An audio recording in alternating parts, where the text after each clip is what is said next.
Gemstone तो सब लोग पहन रहे हैं पर सबको इक्वल रिजल्ट वगैरह नहीं है। जहाँ पॉजिटिविटी है वहाँ नेगेटिव भी रहेगी। स्टोन खरीदने से पहले आदमी को मालूम पड़ना चाहिए कि ये स्टोन में पावर्स है कि नहीं। और कभी भी कम बजट का थिंकिंग जेमस्टोन में मत रखो। एक सिंगल राहु अगर भगवान के स्थान में आया तो वो थोड़ा डिस्ट्रैक्शन पैदा करेगा। बहुत सारे बिजनेसमैन के हाथ और अदरवाइज इंडस्ट्रियलिस्ट के हाथों में आप देखे रहेंगे पुष्कराज और रेड कोरल ये रहता ही है, क्योंकि उसको 3 डिपार्टमेंट होते हैं, लग्न, पंचम एंड नवम। तो समझो लग्न मीन्स सेल्फ एक्टिवेशन, पंचम मीन्स हमारी बुद्धि एक्टिवेशन एंड नवम मीन्स अपॉर्चुनिटीज। तो लोग पेरेंट्स क्या करते हैं, बच्चे के ऊपर प्रेशर करते हैं। बहुत सारे बच्चे मैंने देखा है कि 4 साल पे इंजीनियरिंग करते, इंजीनियर सब होने के बाद आपको मालूम पड़ता है कि नहीं मेरा ये फील्ड नहीं है, हमको और दूसरी फील्ड में जाना है। तो वो 4 साल जो वेस्ट किए वो मैं वेस्ट नहीं करना चाहता। So welcome to yet another podcast. आज हम बात करने वाले हैं शक्ति अरगसाली के बारे में, ऑल्सो नोन एज शक्ति गोल्ड। बहुत लोगों में ये कन्फ्यूजन है कि शक्ति अरगसाली है कौन, क्या ये गोल्डस्मिथ है, क्या जेमोलॉजिस्ट है या ये एस्ट्रोलॉजर है। शक्ति, क्या आप अपने व्यूवर्स को थोड़ा इंट्रोड्यूस कर सकते कि आप एक्चुअली हो कौन? यस, मैं एस्ट्रोलॉजर भी हूँ, जेमोलॉजिस्ट भी हूँ और एक ज्वेलर भी हूँ। क्योंकि मैं ज्वेलरी बैकग्राउंड से आता हूँ तो इसलिए मैं ज्वेलरी फील्ड में, जब भी मेरा PUC ख़त्म हुआ तो मैं ज्वेलरी फील्ड में लगा, जो मेरा डैड का ही बिजनेस है। तो उसी कारण मैं एक ज्वेलर भी बोल सकते हैं। नेक्स्ट मेरा पैशन टुवर्ड्स ये जेमस्टोन, ये बहुत मेरी जर्नी बहुत इंटरेस्टिंग यहाँ से बनी। तो जेमस्टोन में मेरे डैड भी जेमस्टोन के कलेक्शंस थोड़े रखते थे, तो मेरे I am more passionate about gemstone. So gemstone के फील्ड में मैं कुछ आगे करना चाहता था। जैसे कि जेमस्टोन तो सब लोग पहन रहे हैं पर सबको इक्वल रिजल्ट वगैरह नहीं है। क्यों नहीं है? क्योंकि वो प्रॉपर परफेक्ट कंसल्टेशन दे के जेमस्टोन देने वाले लोग नहीं थे यहाँ पे। कैसे है, मार्केट में स्टोन चाहिए तो स्टोन बेचा जाता था, वो कितना पावरफुल चाहिए, किस आदमी को, उसका एज क्या है, उसका बॉडी वेट क्या है, वो अकॉर्डिंगली देना बहुत ज़रूरी है। तो इसलिए मैंने जेमोलॉजी सीखा है। तो जेमोलॉजिस्ट में क्या है, बहुत सारे स्टोन सीखने पड़ते हैं तो एक परफेक्ट जेमोलॉजिस्ट बन सकता है। तो एक स्टोन का उसका RI क्या है, उसका SG क्या है, SG मतलब स्पेसिफिक ग्रेविटी निकालना पड़ता है, तो ही हमको मालूम पड़ता है कि एक्चुअली वो स्टोन नेचुरल है कि नहीं। क्योंकि आजकल मार्केट में ट्रीटेड वगैरह बहुत सारे स्टोन्स आए, तो ट्रीटेड या हीट ट्रीटेड या फेक जेमस्टोन्स डाल के इफेक्ट तो आती नहीं। तो शक्ति, आप बता सकते हैं कि आप, जैसे कि आप बताइए कि हीट ट्रीटेड है, एक ग्लास का है कुछ आपने बताया, और एक GI सर्टिफिकेट, तो ये क्या ऐसे जो सर्टिफाइड है, जो मतलब आप बता सकते हैं आप व्यूवर्स को कि किस तरीके के डुप्लीकेट्स भी होते हैं, किस किस मटेरियल से बनते हैं, क्या आप ये उनको बता सकते हैं? मटेरियल तो देखो, अभी एक समझ लो कि एक आईफोन है, आईफोन की फर्स्ट कॉपी बनती है बैंकॉक में। जैसे कि ये जेमस्टोन्स जो नेचुरल होते हैं, जो क्लियर नहीं होते, जो ओपेक होते हैं, इसको फेक नहीं देते। इसको क्या करते हैं, बैंकॉक भिजवा के वहाँ पे कलरिंग या ट्रीटमेंट किया जाता है। उससे अनुसार वो क्या होता है, बहुत सुंदर दिखता तो है, रेट भी ज्यादा है, जितना सुंदर उतना रेट। तो जितना सुंदर दिखता है बट वो इफेक्टिव रेंज नहीं माना जाता एक्चुअली। बट लोग सुंदर की इतना के पीछे भाग के ना वो पागल हो जाते हैं। तो क्या ऐसे ही लोग को फंसाया जाता है बाकी चीज? ऐसा है तो ये देखो, मार्केट जहाँ पॉजिटिविटी है वहाँ नेगेटिव भी रहेगी। तो ये समझ लो कि जहाँ पे अच्छे लोग पहले से थोड़े हैं, जो जेन्युइन है, अच्छे जेमस्टोन सेल कर रहे हैं, तो उसमें अब छोटे छोटे दुकानदार है, वो लोगों को ज़्यादा नॉलेज नहीं होती है कि जेमस्टोन के बारे में। तो वो लोग सामने से जो भी आता है वो बेच देते हैं, उनको भी मालूम नहीं है, उनको भी पता नहीं होता। सो नॉलेज अकॉर्डिंगली ये जेमस्टोन का नॉलेज बहुत सारे ज्वेलर्स को नहीं होती है, इसके कारण ये सब हो रहे हैं। तो उसके बचाने के लिए मैंने क्या किया है, बेलगाम में इंडिया के फर्स्ट ट्रांसपेरेंसी लैब है, जहाँ पे कस्टमर के सामने ही चेक किया जाता है, और कुछ भी अगर हीट रेटेड वगैरह रहा, तो कुछ भी उसमें प्रॉब्लम रहा, तो वो सब डाउट्स क्लियर किया जाता है। तो ये सुन के बहुत अच्छा लगता है कि आपने जो है ओपन व्यू आपने जो सेटअप किया है लैब, तो विच इज़ वेरी गुड। तो अभी मैंने भी बहुत सारे ऐसे लोगों को देखा है जो कि जेमस्टोन बेचते थे, और मैंने भी ऐसे बहुत सारे लोगों को पहले बात किया है। तो एज ए एंड यूज़र लोगों में बहुत सारे क्वेश्चंस होते हैं कि ये जेन्यून कैसा है, इसको कैसे फाइंड आउट करना है। तो इसका क्या प्रोसेस होता है कि एंड यूजर के बेनिफिट को सोच के हम कि सोचे कि ये हाँ मेरे लिए बेनिफिशियल है और यहाँ से मैं लेना है, ये कैसा डिसाइड करें? इसमें थोड़े से पॉइंट्स है मैं बताना चाहता हूँ। स्टोन खरीदने से पहले आदमी को मालूम पड़ना चाहिए कि ये स्टोन में पावर्स है कि नहीं। क्योंकि वो स्टोन में पावर्स कैसे बोला जाता है, हम जब भी इधर क्लाइंट आते हैं हम 5 या 10 मिनट में उनको एजुकेट करते हैं कि स्टोन पावरफुल देखना कैसे है। चाहिए कोई भी ओपेक सा पन्ना हो, इतना बड़ा हो, तो वो रिजल्ट ही नहीं देगा, क्योंकि ओपेक के कारण वो कॉस्मिक रेज खींच ही नहीं पाता। उसके बाद में वो सर्टिफिकेशन प्रॉपर है कि नहीं, आईएसओ सर्टिफाइड है कि नहीं, वो देखना चाहिए। प्लस वो जो सर्टिफिकेशन है वो लैब भी जेन्यून चाहिए। नहीं तो ऐसे फेक लैब्स बहुत सारे ओपन हुए हैं, जो मैंने अभी ऑनलाइन भी देखा है। एक कस्टमर को लास्ट टाइम एक रिपोर्ट था, 3-4 तरह के चेकिंग्स थे और उसमें एक फेक पन्ना डाला गया है। तो पन्ना है ही नहीं और उसमें लिखा है कि फेक। कस्टमर क्या देखेगा, सर्टिफिकेशन है, पर वो सर्टिफिकेशन में डुप्लीकेट पन्ना भी आजकल आ रहा है। सो मैं क्या कहता हूँ, जेन्यून प्लेस से बाय करो, जहाँ पे अपने लोकलाइट्स जो पहचान वाले हो उनसे बाय करो, जिसमें उनको जो लोकल है उनको भी लोकल फॉर वोकल, लोकलाइट्स को भी बिजनेस हुआ। प्लस और एक थिंग क्या है, जेन्यूनिटी है। जो भी चीज आप खरीद रहे हो वो आपको प्रॉपर और सही मिले। और कभी भी कम बजट का थिंकिंग जेमस्टोन में मत रखो। कम बजट मीन्स उसमें हीट ट्रीटमेंट आएगा।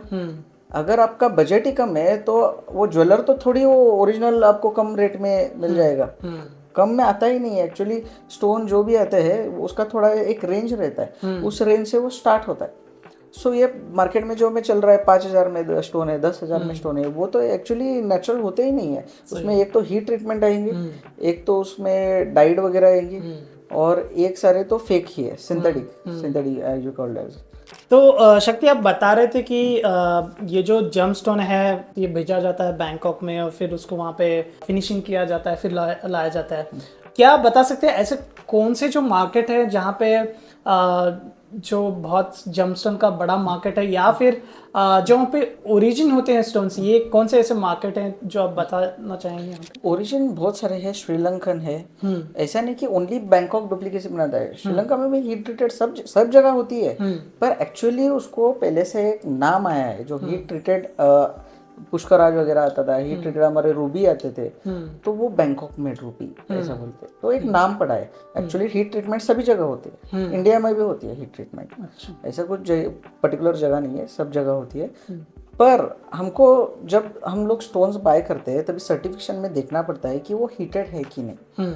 अगर वो हीट ट्रीटमेंट किया गया है तो एस्ट्रोलॉजिकल बेनिफिट जो आपको चाहिए वो उतना नहीं आएगी। और जो नेचुरल है, नेचुरल स्टोन मतलब जो भी क्रिस्टल आता है उसमें डायरेक्टली कटिंग पॉलिशिंग करके डायरेक्ट आपके हाथ में बैठेगा, तो वो जो स्टोन था वो मोस्ट पावरफुल होता है। सो ये थोड़े चीज़ है, थोड़े नॉर्म्स है, हमको देखना है। तो जब भी आप एक कुंडली देखते हो, जैसे कि बहुत लोगों में ये होती है कि उनको खुद को नहीं पता होता कि कौन सी जेमस्टोन्स उनको पहनना है, या फिर कुछ कोई एस्ट्रोलॉजर के पास जाके आते हैं, उनको एक स्टोन पहनना करके कहा जाता है। तो ये कन्फ्यूजन लोगों में कैसे क्लियर किया जाएगा? मतलब कि लोगों को अभी कोई एस्ट्रोलॉजर बताएगा कि ये पर्टिकुलर स्टोन पहन लो, किसी को पता ही नहीं होता कितना स्टोन्स उनको पहनना ही होता है उनके राशि के अकॉर्डिंग, या फिर जो भी आप एस्ट्रोलॉजी में देखते हो या फिर एक कुंडली में आप देखते हो, तो क्या स्पेसिफिक स्टोन्स होते हैं और मेजर जो होते हैं कि किस तरह के केसेस जो आते हैं आपके पास? तो एक्चुअली क्या है कि कुंडली 3 फेज में बनती है। एक तो रहती है पॉजिटिव कुंडली। पॉजिटिव मीन्स वो कुंडली इतना स्ट्रांग होती है कि आप कौन सा वो बिजनेस का नॉलेज भी नहीं है और उस बिजनेस को आप पकड़े तो वो सब सोना ही होते जाता है। तो ये प्लस वाली कुंडली होगी। उसमें न्यूट्रल वाली एक रहती है। न्यूट्रल मीन्स ये जॉब ओरिएंटेड लोग, महीने को इतना काम करो, इतनी सैलरी आती है और उतने में ये खुश है। तो वो एक टाइप की कैटेगरी है। और उसके नीचे माइनस और डबल माइनस हम लोग एक कैटेगरी बनाए हैं, जिसमें राहु और केतु का डिस्ट्रैक्शन आता है। एक सिंगल राहु अगर भगवान के स्थान में आया तो वो थोड़ा डिस्ट्रैक्शन पैदा करेगा, और जब डबल हो तो वो दोनों तरफ से डिस्ट्रैक्शन, प्रोफेशन में भी त्रास रहेगा, जो जिस भी प्रोफेशन में आप हो, और यहाँ से कुछ भी करके आप सेविंग कुछ तो लाते हो तो ये सेविंग केतु खा जाएगा। तो प्रोफेशन में दिक्कत और सेविंग में भी दिक्कत। ऐसा जब बनता है तो वो राहु केतु के डिस्ट्रैक्शन, क्योंकि राहु केतु 180 डिग्री अपोजिट है, अपोजिट है। तो वो उसका अस्तित्व कुछ नहीं है, पर वो ये मैथमेटिकल पॉइंट है जहाँ पे वो उसका एहसास दिलाता है। यस। तो जैसे कि मैं पिछली बार भी आपसे बात कर रहा था कि आप बहुत सारे केसेस आपके पास राहु केतु के आते हैं, और आपको सब लोग राहु केतु एक्सपर्ट भी बोलते हैं, बहुत सारे लोग।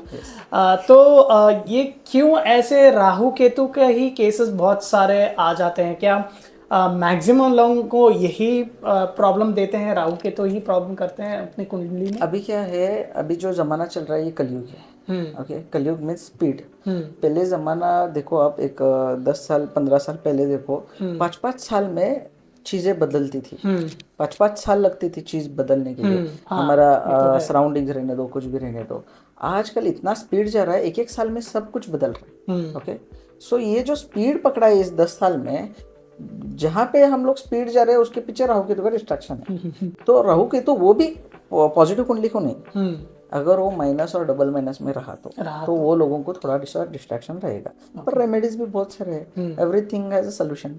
सो कैसे है ये, लगभग 60% to 70% of the people has this kind of कुंडली, बिकॉज पहले के टाइम पे प्रेगनेंसी तो टाइम टू टाइम होती नहीं थी। अभी देखो डॉक्टर्स के लिए कितना परेशान है, 5 बजे के अंदर ही मेरे को बच्चा चाहिए, इसीलिए सी सेक्शन वगैरह ज्यादा हो गया, क्योंकि एक बार राहु किंतु एंटर हो गया तो लाइफ लॉन्ग थोड़ा सा डिस्ट्रैक्शन रहता है।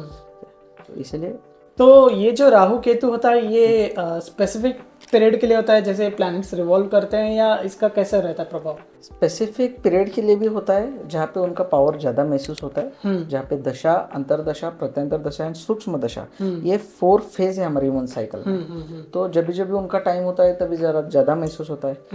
प्लस जब भी आपके जन्म स्थान, जब भी आप बॉर्न हुए हो, तभी ये 9 प्लैनेट कहाँ पे सिचुएटेड थे, उस अकॉर्डिंग अगर वो अच्छे स्थान में, अगर अपना राहु केतु अपने स्थान छोड़ के देव स्थान में आते हैं, तो तभी से वो लाइफ लॉन्ग थोड़ा ना थोड़ा डिस्ट्रैक्शन आएगा। पर ये 10th तक तो हम लोग देखते ही नहीं है कुंडली, ये बाल व्यवस्था होता है। 10th के आगे वो फील होने चालू होती है। जैसे कि आप पढ़ाई कर रहे हो, ट्यूशंस में रिजल्ट है, और मेन जहाँ पे रिजल्ट आना है उधर तो फेल है। तो लोग पेरेंट्स क्या करते हैं, बच्चे के ऊपर प्रेशर करते हैं, क्योंकि ये करो और 1-2-3 ट्यूशन लगाते हैं, पर वो प्रेशर सिर्फ बच्चे के ऊपर बनता है। पर एक्चुअल पेरेंट्स को नहीं मालूम कि ये रिजल्ट फेल कहाँ हो रहा है। Rahu Ketu last moment failure is Rahu Ketu. क्या इसको कोई एज लिमिट है? जो अभी आप बोल रहे थे कि बच्चों को भी पहन, तो बच्चों भी पहन सकते हैं या कोई एज लिमिट है? बच्चे भी पहन सकते हैं, पर हम लोग ज्यादातर उनको फोकस नहीं करते। 10th के बाद, 10th के बाद उनका एक टर्निंग पॉइंट आता है कि हम लोग क्या चूज करना है। बहुत सारे बच्चे मैंने देखा है कि 4 साल का इंजीनियरिंग करते, इंजीनियर सब होने के बाद आपको मालूम पड़ता है कि नहीं मेरा ये फील्ड नहीं है, हमको और दूसरी फील्ड में जाना है। तो वो 4 साल जो वेस्ट किए वो मैं वेस्ट नहीं करना चाहता। तो एवरीवन शुड नो देयर कुंडली 25%। तो इसलिए मैंने क्या किया हूँ, एक प्रीमियम कुंडली बनाया हूँ, just like comic, you can read that. क्योंकि पहले की कुंडलियाँ तो कोई निकाल के देख नहीं पाते थे, क्योंकि वो संस्कृत में लिखा हुआ था, और संस्कृत वर्ड तो किसको समझते नहीं, तो वो कोई भी अपने कुंडली निकाल के देखे ही नहीं। तो मैं क्या करता हूँ, ये सब लैंग्वेजेस में, लगभग 15 लैंग्वेजेस है, तो इस तरह का कुंडली अगर मैं आपको दूँ तो आप लोग जस्ट एक 10 मिनट्स सोने के पहले आप गो थ्रू करेंगे, तो आपके लाइफ के बारे में, आपको पॉजिटिविटी क्या क्या है, कौन से फेवरेबल नंबर है, फेवरेबल टाइम कौन से है, फेवरेबल मंथ कौन सा है, तो आपको एक एनालाइज आएगा। अगले महीने अगर एक 2 मंथ, तो सब बड़े बड़े काम वो 2 महीने में आप लोग करेंगे। आगे अगर एक 15 डेज राहु केतु का आ रहा है, तो आप सोचोगे, मैं बताऊंगा धंधे में रह के नुकसान होने के कारण आप ट्रिप निकालो और वही उधर बूस्ट होके वापस आ सकते। तो अगर किसी को कुंडली चाहिए तो इनको कैसे मिल सकती है कुंडली? अगर कुछ नहीं, हम लोग एक लिंक दिए है उस डिस्क्रिप्शन पे, आप लिंक पे अपने डिटेल्स डालो और आपको कुंडली आ जाएगी। तो व्यूअर्स, आपको इस वीडियो के नीचे जो है लिंक मिलेगी कहीं ना कहीं, और वहाँ से आप एक कुंडली बाय कर सकते हो। और अगर किसी को अगर चाहिए किसी को कंसल्टेशन चाहिए, वो फिर आपको कैसे कनेक्ट कर सकते हैं? या कुंडली लेने के बाद कर सकते हैं या डायरेक्ट भी हाँ नहीं, कंसल्टेशन? पहले कुंडली ले लीजिए, कुंडली के बारे में उनको थोड़ा एनालाइज आएगा। हम्म। उसके बाद में अगर आप आओगे तो कुंडली के बारे में भी मैं थोड़ा सा बताऊंगा कि क्या क्या कैसे कैसे फॉलो करना है। ओके, क्योंकि उसमें एक इष्ट देवता लिखा होता है, जो बहुत लोगों 90% of the people don't know the इष्ट देवता। क्योंकि हमको देने वाली गॉड ही इष्ट देवता है और हम लोग कर रहे हैं दूसरे गॉड के लिए। तो ऐसे बहुत सारी चीज है। कैसे है, हमारा कुंडली इज अ डाइट प्लान। जैसे डॉक्टर टैबलेट्स तो देते हैं, उसके साथ आजकल डाइट प्लान दे रहे हैं। क्यों दे रहे हैं? क्योंकि आपको रिजल्ट एकदम अच्छा है। तो हमारा डाइट प्लान इज अ कुंडली। हमारे जेमस्टोन्स तो है, डायरेक्टली कॉस्मिक रेज खींच के आपको ला के दे रहे, पर हमारा एक कुंडली भी है जिससे आप रेमेडीज और थोड़े से मंत्र फॉलो करोगे तो वो रिजल्ट जल्दी आ सकता है। तो और एक चीज़ बहुत सारा कंफ्यूजन रहती है सबके दिमाग में कि स्टोन्स छोटे भी आते हैं, बड़े भी आते हैं, ये कैरेट के हिसाब से मेजर किया जाता है, इफ आई करेक्ट, राइट? तो एक यूजर को या फिर एक कस्टमर को कैसे उन्हें समझना चाहिए कि किस कैरेट का उन्हें वो पहनना है? ये किस बेसिस पे डिसाइड होता है? यस, फर्स्ट थिंग उसकी कुंडली, कुंडली पे जो स्थान है वो कितना पावरफुल वहां से मालूम पड़ता है। वो अगर बहुत वीक रहा तो वो ज्यादा पावरफुल हम लोग डाल सकते हैं। कि केतु अगर उधर रहा तो केतु के डिस्ट्रैक्शन निकाल के लिए और थोड़ा पावरफुल हम लोग। Depends on body weight also actually. Okay, आपका बॉडी वेट जितने है, अगर समझो 50 है तो एक 4 to 5 कैरेट आप पहन सकते हो। 60 है तो एक 5 to 6 कैरेट। तो वो कैरेट तो हुआ, बट उसमें फोर्सेस रहना बहुत इंपॉर्टेंट है। बाहर क्या बोलते हैं कि कैरेट बड़ा डालो आपको रिजल्ट ज्यादा आएगा, बट हमारे हिसाब से वो रॉन्ग है। क्योंकि बाहर सिर्फ कैरेट बोला जाता है, तो हमारे पास क्या करते हैं, cut, colour, clarity and carrot, ये 4 चीज भी अगर स्टोन में 100% है तो वो स्टोन पावरफुल है, नॉट ओनली कैरेट। सो ये मेन चीज है जो लोगों को समझना चाहिए कि स्टोन खरीदने से समय only carat is not important, इसमें सब फोर्सेस भी देखना इम्पोर्टेंट है। और एक चीज़ कि ये तो चलो आपने बहुत अच्छे से ये सारे क्लियर कर दिए। अभी आप यहाँ पर अभी आपका तो रेजिडेंस बेलगाम में है, राइट? एंड अगर किसी को बाहर कंसल्ट करनी है तो उन केसेस में लोग कैसे आपको रीच आउट कर सकते हैं, आप बता सकते हैं? सो हमारे वेबसाइट्स भी है एक्चुअली, तो वेबसाइट से भी हमको कनेक्ट कर पाएंगे। वेबसाइट से हमारे एक व्हाट्सएप चैट है, वहाँ पे चैट कर सकते हो, वहाँ पे कुंडली भी निकाल सकते हो। और अगर कंसल्टेशन चाहिए तो ऑनलाइन कंसल्टेशन बुक कर सकते हो, आपको एक अपॉइंटमेंट दिया जाएगा, तो उस अपॉइंटमेंट टाइम पे हम लोग कर देंगे। यस, एंड मैं कई बार ये भी देखा हूँ कि बहुत सारे लोग अपने हाथों में मल्टीपल स्टोन्स पहने होते हैं, बहुत सारे अलग अलग स्टोन्स पहने होते हैं, राइट? तो क्या एक इंडिविजुअल को इतने सारे स्टोन्स पहनना ज़रूरी होता है? किस हिसाब से वो पहनते हैं, क्या उसका मेन रीज़न होता है? वो देखो, ये तो इंडिया है, इंडिया में बहुत सारे लोग एक्चुअली शौकीन लोग बहुत है। हाँ। मैंने बहुत सारे लोगों को मिला है जो इतने बड़े बड़े टॉर्काइज पहनते हैं, जो सलमान खान ब्रेसलेट पहनता है, तो इतने बड़े बड़े टॉर्काइज उनके हाथ में होते हैं, तो उनको एक्चुअली एक उसका एक पैशन है, उनको स्टोन डालना है, ये इफेक्ट के लिए नहीं है।